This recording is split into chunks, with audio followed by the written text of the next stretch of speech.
Wabula mu kino nsaba ompulirize bulungi era omala okumpuliriza otambuze obubaka butuuke ku bannayuganda ffenna tugguka amaaso bingi bye mutamanyi naye ng'ate ebituufu bibaddeyo mu paaliyamenti nga bigenda mu maaso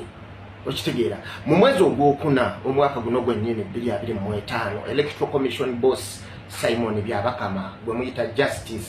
banze gwe neyitira injustice Byabakama yatuukirira legal and parliament affairs committee ekitongole oba akakiiko akakwasaganya ebyamateeka ku nsonga za parliament era kaali kakubirizibwa omwami gwe bayita Abdul Katuntu oyo mumanyi musajja wa Museveni nnyo naye ate oluusi waliwo wabeera Newton nga akola ebintu ebyamateeka ebirimu ebitambulira mu mitendera emituufu so Byabakama yatuukirira akakiiko kano nga basaba bagala okuteekawo okukozesa obuuma buno obwa biometrics oba teekawo ekinkumu nkukebera ndagabutondeyo obuuma buno bwe bayita teekawo ekinkumu nkukebera endagabutondeyo ekituufu Legal and Parliamentary Affairs Committee nga kubirizibwa Katuntu Abdul Katuntu yamugobaganya era ne babagana okukozesa obuuma buno bwa biometrics Duwachi nti obuma bwe bumwe bakozesa okubanga bakola national census mu 2024 jukira guno tuli mwezi gwa kuna omwaka guno gwennyini nti statistics embalira gye bawa ku national census oba omuwendo gw'abantu oguli mu ggwanga gwali mufunga bakozesa obuuma obwo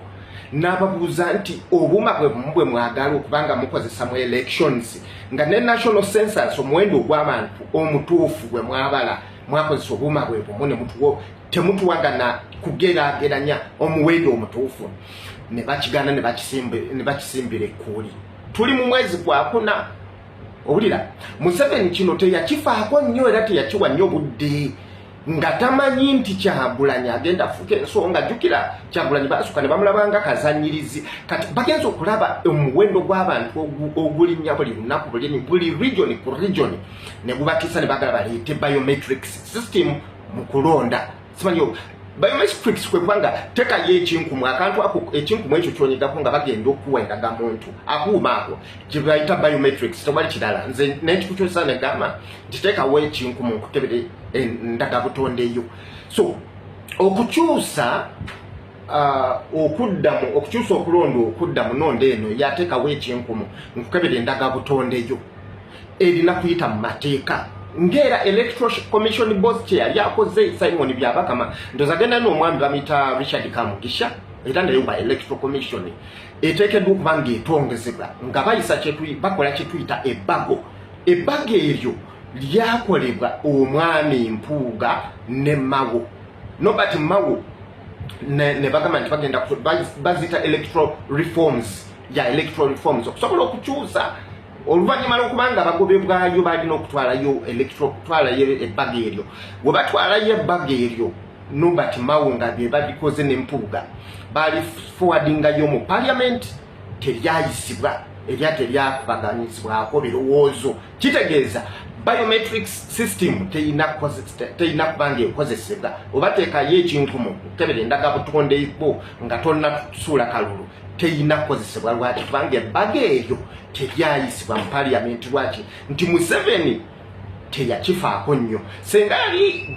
akanyoomonyomo senga yali akifuddeko nnyo kyandibadde kyanguyira nnyo Museveni naye yasooka n'alowooza nti omuntu gwe baliko comedian era talina gy'agenda kutwala kalulu bajja kabba kanyoomo ako akakulowooza nti Kyagulanyi yali comedian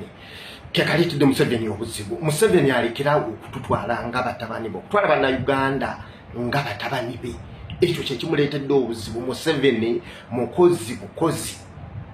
era senga agenda maaso n'okulowooza ekyo kyekigenda okubanga kireetera abafamire ye okubanga basaanawo mu Uganda nga bazikiriramu akanyoomonyomo okulowooza nti bino bali ku ttaka Uganda bali ku ttaka lya kika nti byansikirano ekyo kibi nnyo era kyabulabi tuteekeddwa okulonda omukulembeze mu mateeka kwe twagala okitegeera ebbaga eryo senga baali balitaddeyo ne baliyisa era Museveni senga tekaali kanyomonyomo embooko yandinyoose mu parliament ebbaga eryo ne liyitalwa mpaka naye yanyooma kati alaba kimutuddemu kati kwe kuleeta kye tuyita biometrics okitegeera Museveni ng'ayita Mwamongo be baagana okkiriza ebbaga eri okuyita kubanga bamanya nti statistically bwe bagenda mu computer biyinza okuba monitored ne kibafuukira ekizibu kumbe tebamanya nti ate kyebaleka ate kyekyandibataasizza. So nze njagala kubagamba nti Museveni is an ordinary refugee. An ordinary refugee sitting on a crown of a Ugandan atudde mu ntebe ya Munnayuganda wabula akaseera kaweddeko.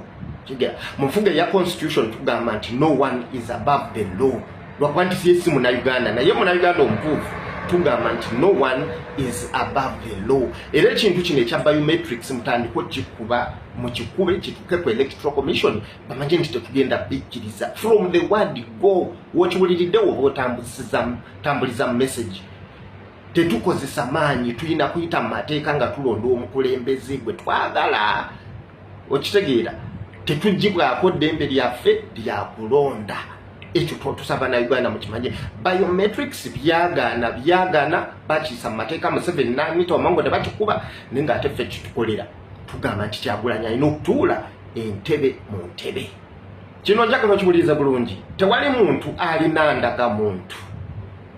atayita mu biometrics taliyo. Kitegeeza woba oyina ndagamuntu biometrics zonna oba waziyitamu era ndaga ekinkumu baba bakikujjako okitegeera okukuba ndagamuntu jjukira bulungi kitegeeza woba oyina ndagamuntu obeera oli entitled oli confirmed okuba ku national register. Oyo yekka atakkirizibwa kulonda yoyo atalina ndagamuntu ne bwe woba ng'olina ndagamuntu kitegeeza oteekeddwa okuba nga wayita mu biometrics oba teekawo ekinkumu ndage ndabe nkakase endagabutondeyo oteekwa okuba kati oba onakategeera bulungi kitegeeza nti buli ayina ndagamuntu ateekeddwa okuba nga alina obusobozi obulonda kubanga aba yayita mu mbeera ya biometrics. So ebintu bino byonna mu bigaane from the word go. Temuddamu kusiruwazibwa emyaka 5 ng'emyaka 4 omusajja ono wazza atuzanyira ku bwongo. Ye lwaki ebintu ebimu abasomako basobola okukeberanga mukozesa Google yammwe genda ku https teekamu parliamentwatch.ug/biometrics osome information eno temutandikira mu kizikiza byonna byateekebwayo ku mutimbagano gyebiri.